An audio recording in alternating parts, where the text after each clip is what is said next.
Good breeze still out there supporting his in-swing. He does tend to swing the ball back towards the right-hander. Bowled him straight through. There's the in-swing on the money. First ball, Zak Foulkes. Well, a brilliant bowling change. You go from sharpened duckers from Will O'Rourke to the skiddy in-swing of Zak Foulkes. And spot on, right on the money, right from ball one. Swinging in, attacking the stumps.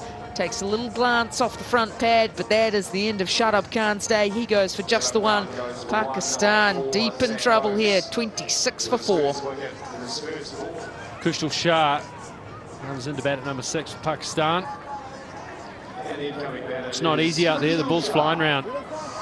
Moving in the air, moving off the pitch. Look at this for first ball.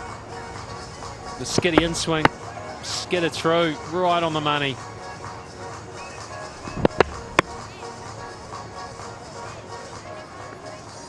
That is a good ball. That's a cracking ball. First one of your spell. Well, he's going to swing it away now, coming round the wicket to the left-hander. Slip. And a fine gully. It's hooping, though. Yeah, it is really going, that's for sure. And Zak Foulkes loves bowling to left-handers. There's many a left-hander in the country that will say, yes, I've had a torrid time facing that man there, Zak Foulkes. Just really gets the ball talking.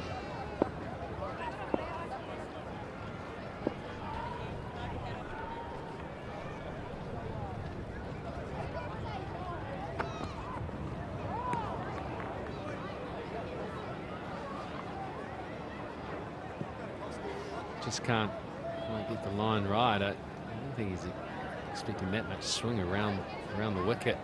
Be interesting to see if he can get it right here. If he does start it on the right line, whether he'll still get the same swing. If he does, watch out, won't be easy. Creating two angles without doubt. Fiddles at that one. It's awkward, isn't it? It'd be awkward to face. Yeah, he does have a slightly unique action, does Zak Foulkes. Got a big high kick of the front leg. And it gives him the ability to really swing the ball. Yeah, he's quick enough. That first one, 137k.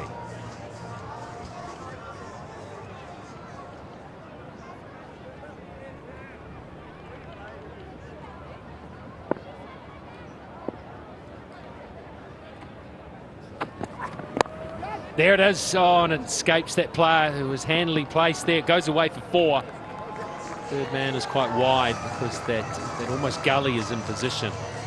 More like a fourth slip. Yeah, a little bit streaky, but you take them. Feet haven't gone. See just that little press forward past the crease line. Means the hands are out in front, feeling for the moving ball. Quick outside edge brings about 4. Zak Foulkes won't be too discouraged by that. Now this one's nicely timed. Backward a point, just using that swing, leans on it. Pick up a couple.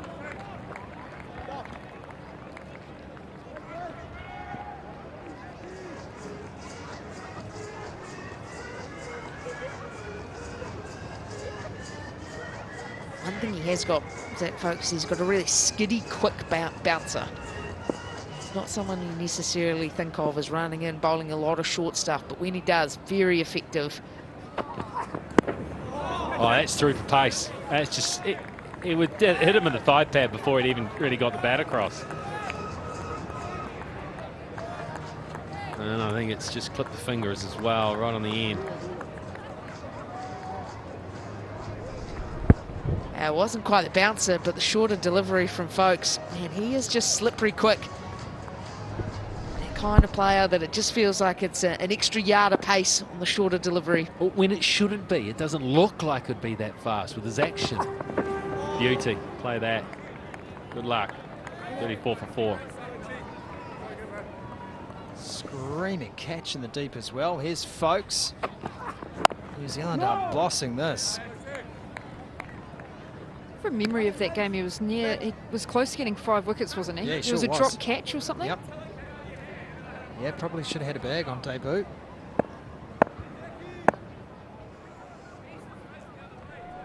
Not the card Pakistan are looking for at all. When you're chasing a score like this, it's so much heavy lifting from the top order, but it's been just superb fast bowling with swing. Another one gone. And it is just a procession of Pakistani wickets here. Zak Foulkes gets this one. He's 2 for 8. Oh, New Zealand. They have turned the tables. Couldn't buy a wicket 2 days ago.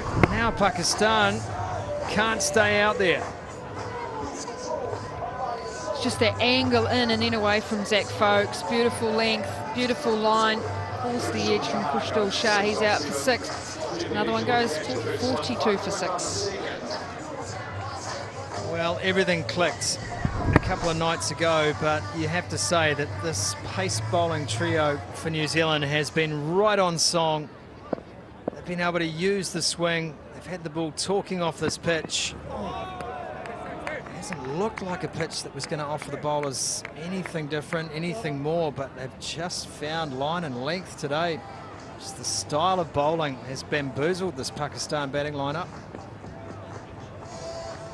You sort of refer back to the first 2 games where they just struggled to adapt to conditions. Even a shot like that from Kushdal Shah, well, they're 5 down, there's still 14 overs to go. You just have to absorb a little bit of pressure. That's when you say, okay, who's bowling? Zak Foulkes. He's going to be into his 2nd over. Is it likely that there'll be a bowling change? You expect someone like Michael Bracewell, Anish Sodhi to come into the attack. So you go, okay, I'm just going to have to take my medicine a little bit and then go again. But the approach of Pakistan at the moment is just to keep going and keep going at these New Zealand bowlers. There's Foulkes in the power play. It's good swing. That is online again. Relentless pressure.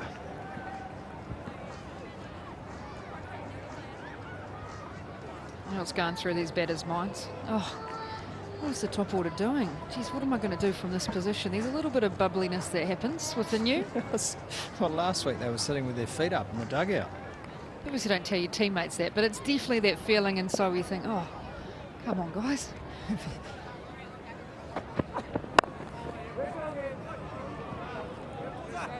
It's the last ball of a very good over from Zak Foulkes. Just the 1 run from it and 1 wicket too, 43 for 6.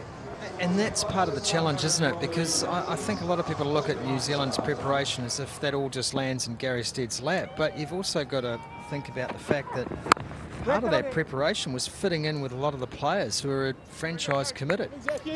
So it's a double-edged sword in some senses. By allowing those players to go off and earn in franchise cricket, you maybe stymied your own opportunities at national level, but I don't think the blame for that can be landed at the feet of the head coach. I think everyone in the group and the ecosystem of the team has to look at it and say, was that ideal from a team point of view? No, it wasn't.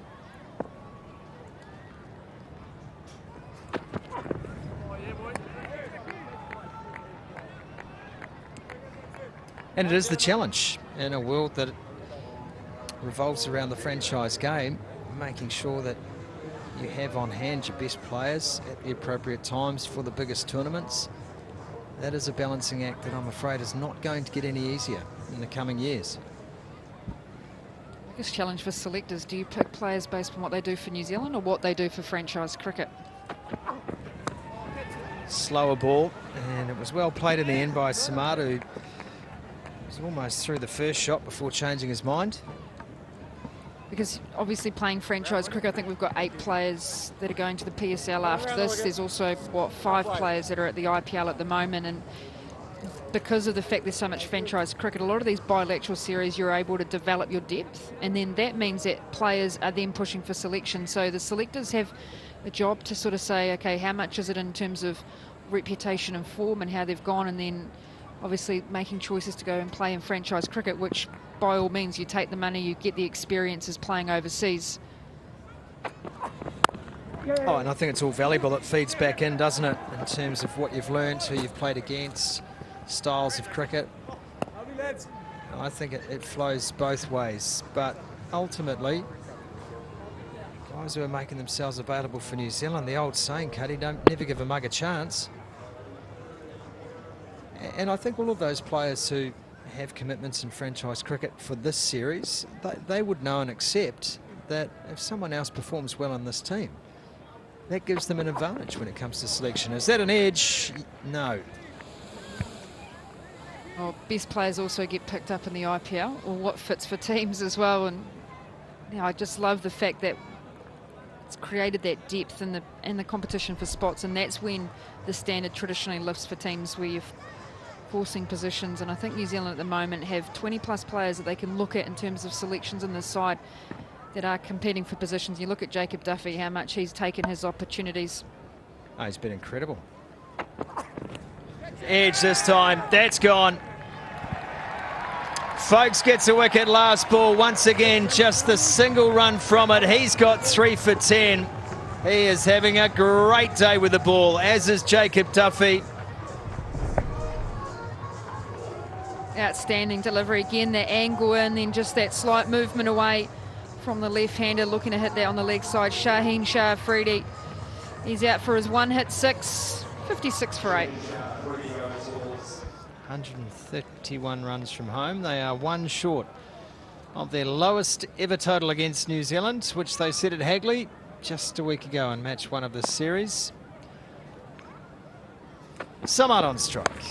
It's a slower ball, and it's just over the top of Sodhi.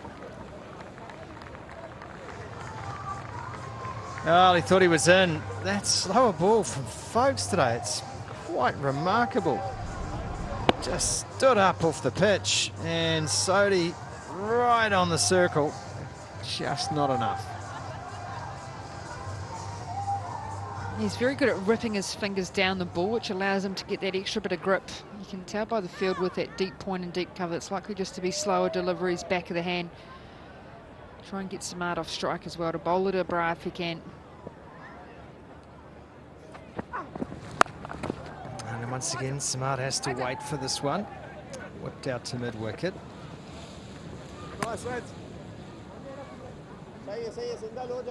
Does open up a bra now.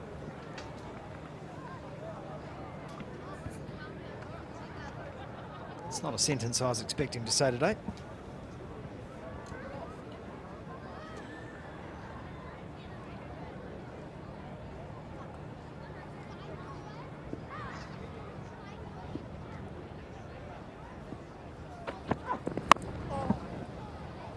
Well, the bra's not going to move the feet too much here.